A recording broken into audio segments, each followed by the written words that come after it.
Hey, everybody.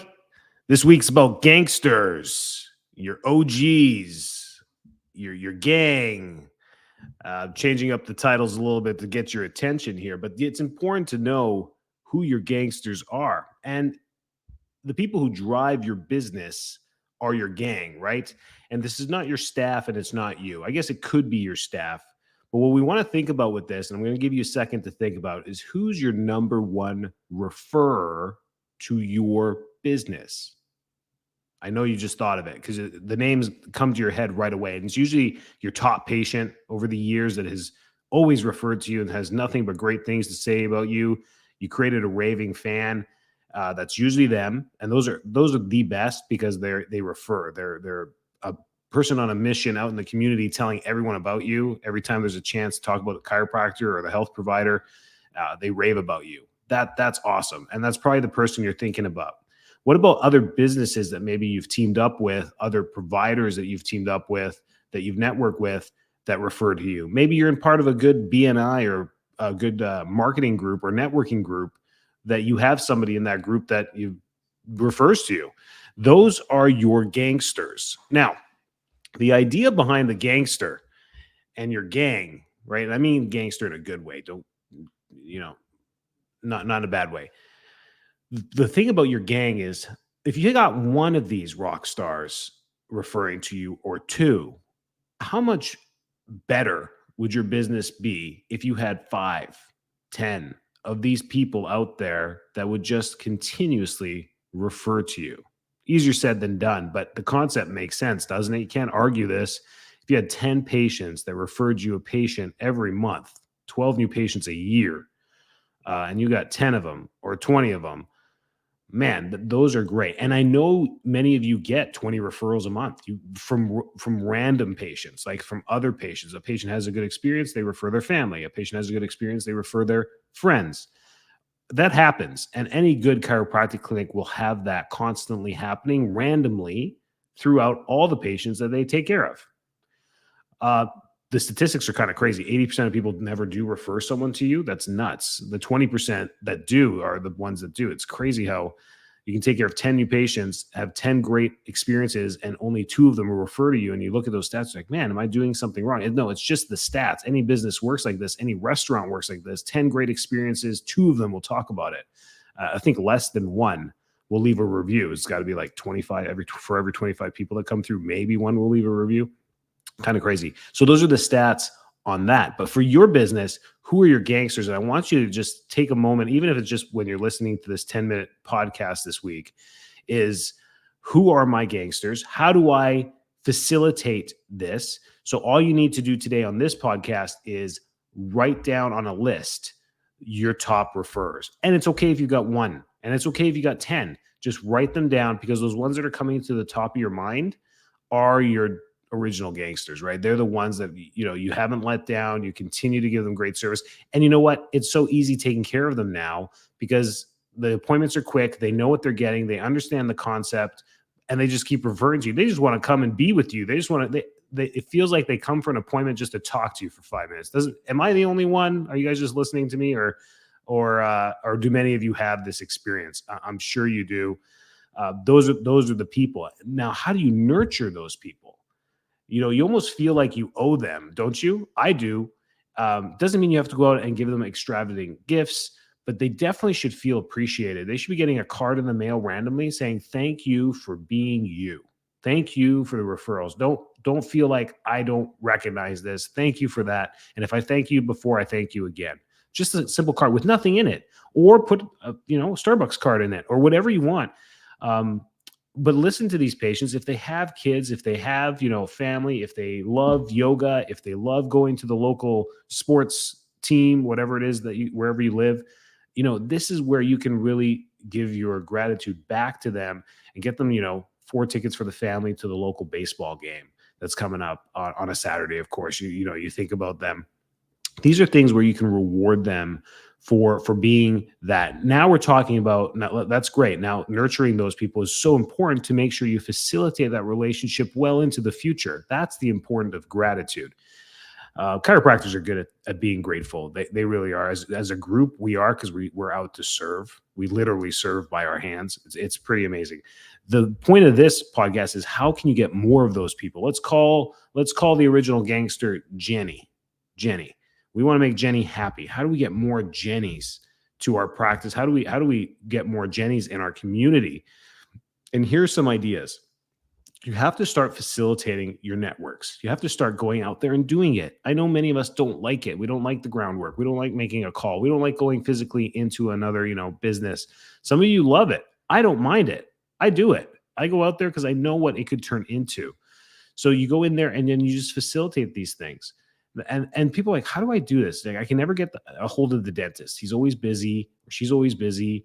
I can never get a hold of the personal trainer. They're always busy. So when I get in there, I have to talk to their staff. It's the staff that's going to get you this appointment. So when you go in there, maybe a medical doctor, for those of you that have pediatric offices, these medical doctors and pediatricians are the fundamental keystone to your communities. You have to get to them, and you have to have a couple of them on your referral list, because once they understand, even one of them understands, it is a wonderful source that's out there.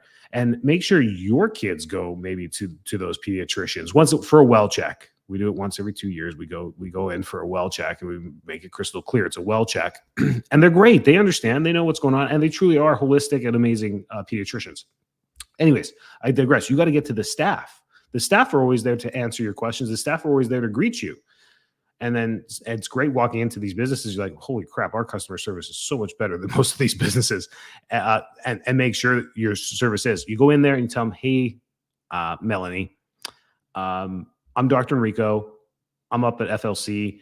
I was just coming around. I've been taking care of a couple mutual patients here at this office, and I've been meaning to, and I know calling and leaving messages is tough on any doctor in any busy practice.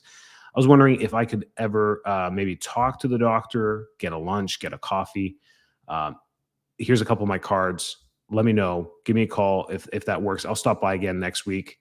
And that's it. I wrap it up. And by the way, Melanie, what's your favorite drink at Starbucks? Or what's your favorite drink at, and you say that. What's your favorite drink at Starbucks? And they'll be like, I don't like Starbucks. Great. What do you love? The Dunkin' ice cap, 400 calorie sweetener. Great. Done. And I actually leave the office, sit down in my car, put it into my notes on my phone, and Melanie, pediatric ABC. And then I remember, so next Wednesday, I don't come empty handed. I've got the 400 calorie sugar drink. Give it to, hey, is Melanie in? Hey, Melanie. And then she's like, oh my gosh, thank you so much. I'm like, by the way, I was just following up. Oh, you know what? I don't know if the doctor's called you. That's what ends up happening. And it does take a couple times. So to facilitate these networks, it's building a relationship. And if you truly want a relationship like you have with Jenny, remember what it took to get and build their trust. They had to come in, they had to become a patient, they had to get a great service. It took a while. It took multiple visits to really build your trust. And then the results spoke for themselves. You changed their lives. The rest is history. That's what you need to do with all of these networking people that you meet, is to facilitate the relationships.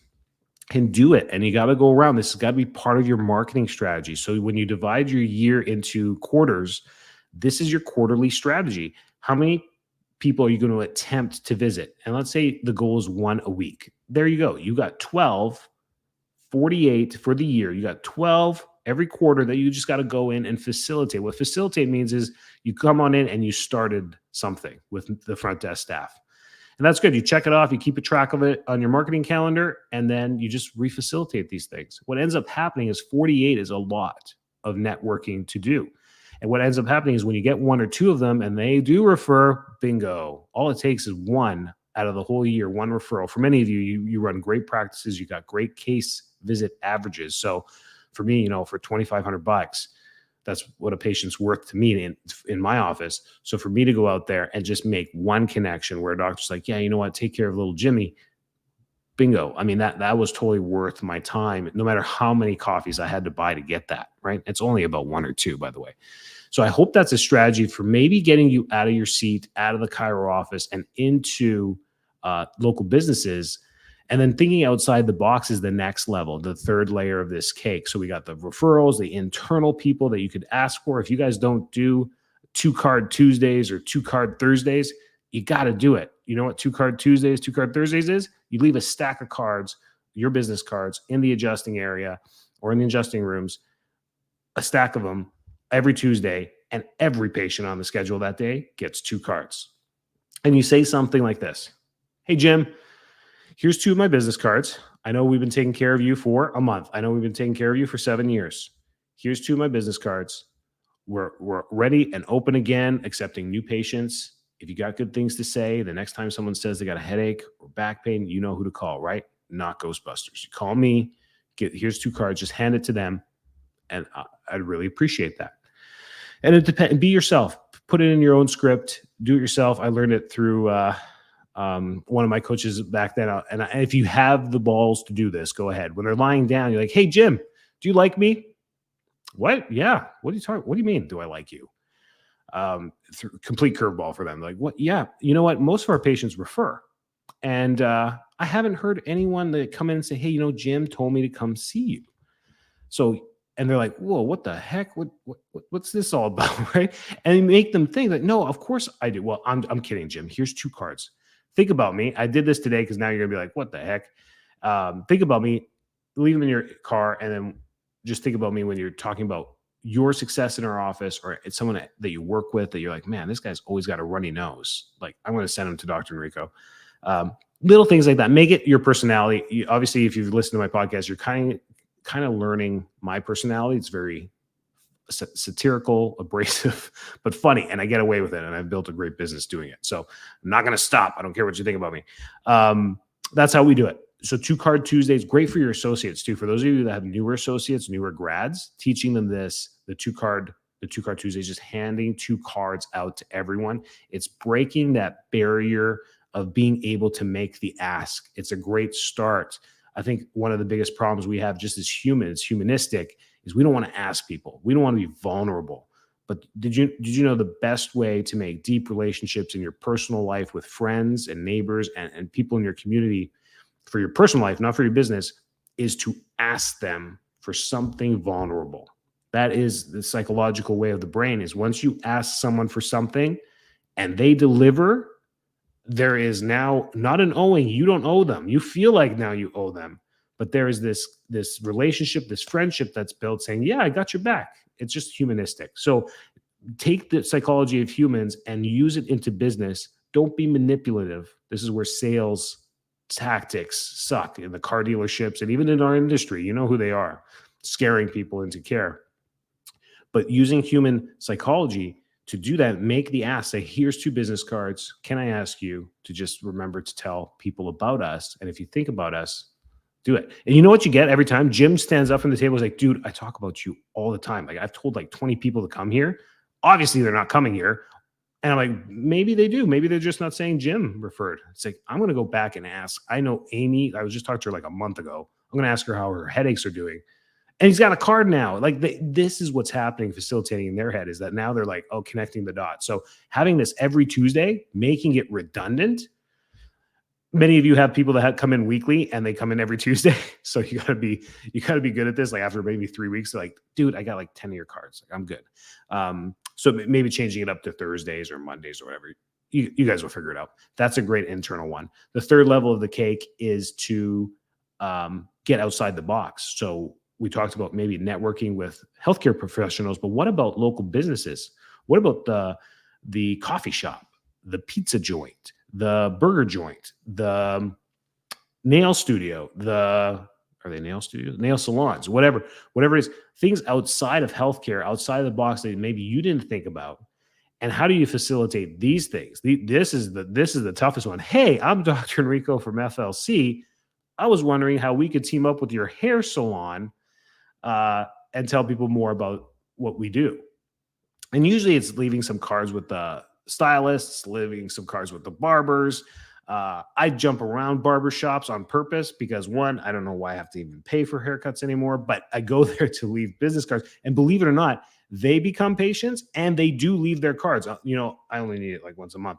I go in and I see my card, half the deck is gone. I see it and they're like, "I'm telling everyone about you. I didn't know, standing for so long can create anterior head carriage." And they're like, teaching these guys all about this stuff. So it's cool. So thinking outside the box. Then when you create events and you want vendors or you want people to come in for your ladies' night, your appreciation day, your anniversary, your Easter egg hunts, whatever you do, you can go back and you've developed a little relationship. At least they recognize the face. So this is your gangsters. You got to create a group of gangsters. And it works really well. I come from a family of gangsters, so I completely understand what happens when you truly take grips of a city with a posse. And we're talking about it in a good way with chiropractors. You really do take control. It's like, oh, everyone knows you. Everyone talks about you. It's a good thing. It's a good thing. A story for another day. But that is how this all works. Think about it. So by ending this podcast, I want you to create a list. I want you to facilitate those lists. I know the patients are going to be on the top of your list. I know you know one right now off the top of your head. So what you're going to do, send them a card right now. Sit down, write them a card, say thank you. I like going on social media too and seeing people who like refer us. I keep notes. I sit down and what I'll send them, and I'm not good at this, but I'll send them out. I get our staff to look out on social media too when they see certain patients saying, hey, full FLC is the place to go, or like, anyone know a good chiropractor? You guys get this all the time on Facebook, right? And you feel Chachi being the one saying, yeah, FLC is great. I owed it, or I'm the doctor there. But when your staff's doing it, I keep an eye on it and I send them a card. I'm saying, thanks for being a Facebook hawk, or thanks for being an Instagram hawk for FLC. Appreciate it.